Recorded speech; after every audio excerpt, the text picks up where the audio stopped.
صباح الفل يا صباح الورد يا صباح الخيرات. معاكم مستر خالد في حلقة جميلة جدا لكل اللي بيدرس لغة ألمانية، أطفال وكبار وصغار وسيدات وبنات وموظفات، أي حد يا جماعة حتى في ألمانيا يبص على الحلقة دي لأنها تعالج عندك ايه اللقلقة، التردد، بتفكر قبل ما تقول الجملة. يعني يا ريت قبل ما نبدأ نعمل يا جماعة لايك عشان تدعمونا في القناة. لايك بسيط عشان نبدأ. طيب، الأوزاجيزاتس زي ما احنا شايفين على السبورة، أوزاجيزاتس يعني الجملة الخبرية. تعالوا نشوف يعني ايه الجملة الخبرية في اللغة الألمانية، وخلي بالكم من المركز بتاع الفعل، مهم جدا مهم جدا. مركز الايه الفعل، بصوا الفعل اتحط فين. طيب، الفعل هنا اتحط في مثال باللغة الألمانية اسمه ich gehe heute ins Kino. تعالوا نشوف الجملة بتتكون من ايه. الجملة الخبرية أول حاجة الضمير، ثم الفعل، ثم باقي أجزاء الجملة. الله، ده الألماني ده طلع جميل أهو. أمال إيه يا جماعة بتشتكوا منه ليه؟ الفعل في المركز التاني بوزيسيون 2. طيب، وبعد كده الجملة التانية أو الخطوة التانية الفي فراغ. يعني ايه الفي فراغ؟ يعني الجملة الاستفهامية. الجملة الايه الاستفهامية اللي هي بتبدأ بايه زي ما احنا شايفين، ووهن أو أداة استفهام. أداة الاستفهام ووهن معناها إيه يا خالد؟ معناها إلى أين. ووهن معناها إلى أين. wohin gehst du heute؟ wohin gehst du heute؟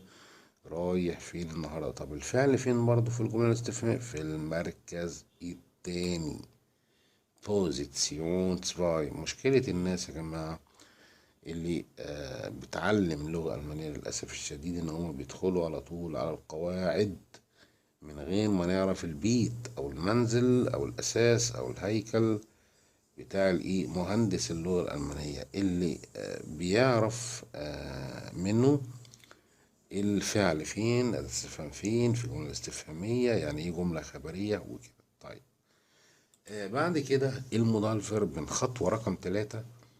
الله، ده ايه ده؟ ايه الجمال ده؟ ايه المودال فيربن ده؟ ايه يعني ايه المودال فيربن؟ جميل جدا، الافعال الناقصة. تمام، انا بفضل ان انت ما تترجمهاش، خلي اعرفها كده مودال فيربن وخلاص. بدور ورا في الفيديوهات على حاجة اسمها المودال فيربن، انا شارحها بالتفصيل. طيب، المودال فيربن لما تيجي في الجملة، المودال فيربن لما تيجي في الجملة بتتحط في المركز التاني اهو. في المركز التاني اهو. موس، يعني ايه موس؟ بتساوي ماست. كلاوس موس zum Arzt gehen. كلاوس موس zum Arzt gehen. يعني كلاوس لازم يذهب الى الايه الطبيب. جه هنا فعل موسن، يعني انتوا بصوا على المثال واعملوا زيه، ما تسمعوش الفيديو بس، لا يعني شوفوا المثال كده واعملوا زي، تلاقوا الموضوع بقى سهل جدا. ليه؟ لان هي دي كلمة السر او الشفرة بتاعت الايه تكوين الجملة في اللغة الألمانية. كلاوس muss zum Arzt gehen. ادي الفعل في المركز الثاني، muss بوزيشن 2. والفعل فين؟ في المصدر. يعني ايه في المصدر؟ يعني الفعل في نهاية الايه الجملة. الفعل فين؟ في نهاية الايه الجملة. طيب، جميل جدا. يعني الفعل فين؟ في نهاية الايه الجملة. امتى؟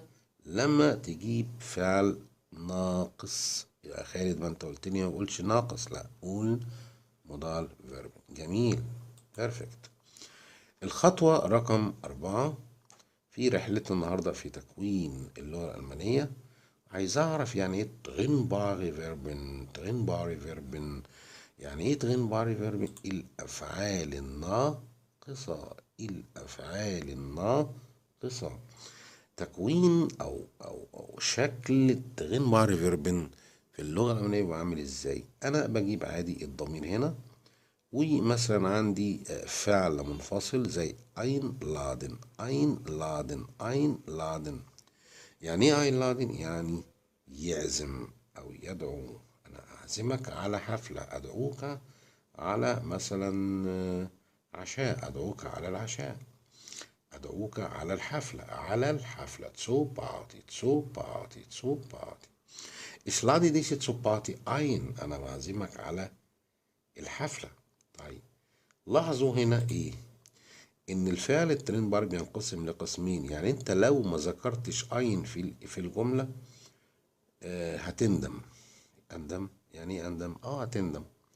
يعني الجملة مش هيبقى لها اي لازمة. يقوم الايه الراجل الالماني ضارب زاوية في وشه كده ويقول لك انا ايش فرشتيه نيشت، انا مش فاهم حاجة، اوضه ايش فرشتيه ديش نيشت، مش فاهمك. طيب طيب افهمك ازاي؟ في الافعال المنفصلة يعني لازم الافعال المنفصلة يجي المقطع في النهاية، اللي هو المقطع الثانوي اللي بيشكل مع الفعل فعل اللي بيشكل مع المقطع الاساسي ده اللي بيتحط في المركز التاني فعل اساسي. ايه هو الفعل الاساسي؟ einladen. طب ايه المقطع ال الاساسي؟ laden بس. طب ايه المقطع الثانوي؟ ايه؟ اين. بيتحط اين في الاند. بيتحط اين فين؟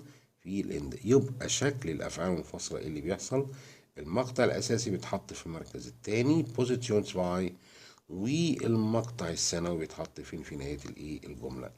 Ich lade dich zur Party ein. انا عازمك على الايه على الحفله.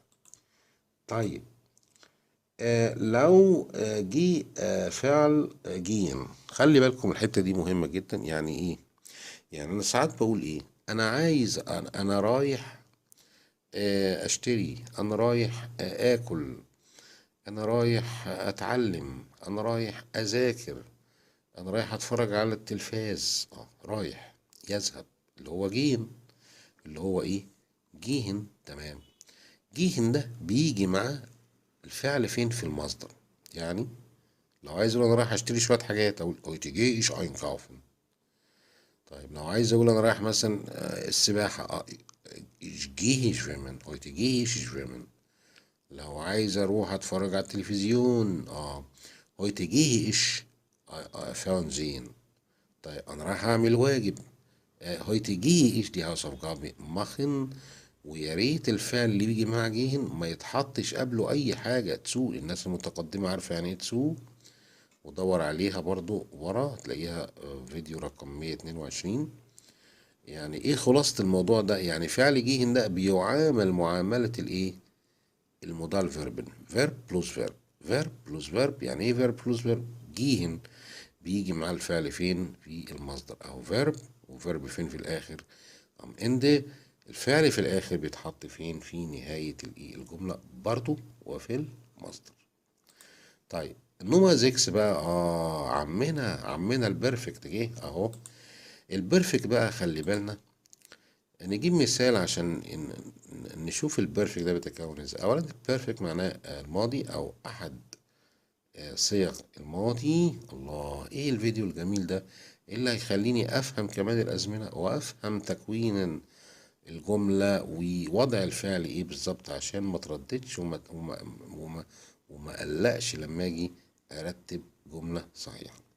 البرفكت يعني انا عايز اقول مثلا انا ما لعبتش النهارده. ich habe heute nicht gespielt. ich habe heute nicht gespielt. انا ما لعبتش النهارده اهو gespielt الايه البرفكت. يبقى البرفكت ده بيتكون من ايه؟ خلي بالك من دول، خلي بالك اوعى تزعل دول، اوعى تزعل دول. ليه؟ لان هابن وزاين، وهنا جاي لي بن عشان زاين ده بيتصرف مع ايش بيبقى بن. هابن وزاين زائد التصريف التالت للفعل بيكونوا عندي صيغة اسمها البيرفكت. يبقى البيرفكت لو حد سألك بكرة في المدرسة قال لك انت خدت ايه مع خالد النجار امبارح، هتقول له والله ده اداني حاجات جميلة جدا. اخر حاجة في الفيديو بقى كانت ايه؟ عبارة عن البيرفكت. البيرفكت الماضي. طب بيتكون من ايه؟ بيتكون من هابن يا اخي، او زين زائد التصريف التالت للفعل موضوع فين؟ في نهاية الجملة. طب امتى هابن؟ هابن لما يجي معاه فعل سكون. طب امتى زين؟ لما بيجي معاه فعل انتقال اي مدرس يقول لك حركة، قول له لا مش حركة، زود عليها كلمة اتجاه، حركة واتجاه، حركة واتجاه، عشان الأفعال تدل على حركة كتيرة بس لا تاخذ زين. شبينن، أهو، أهو، ده بيدل على الحركة. طب ليه خد هابن؟ عشان لا يدل على انتقال أو إيه، من نقطة إلى إيه نقطة. والله وتعبتوني يا ألمان، تعبتونا يا ألمان والله.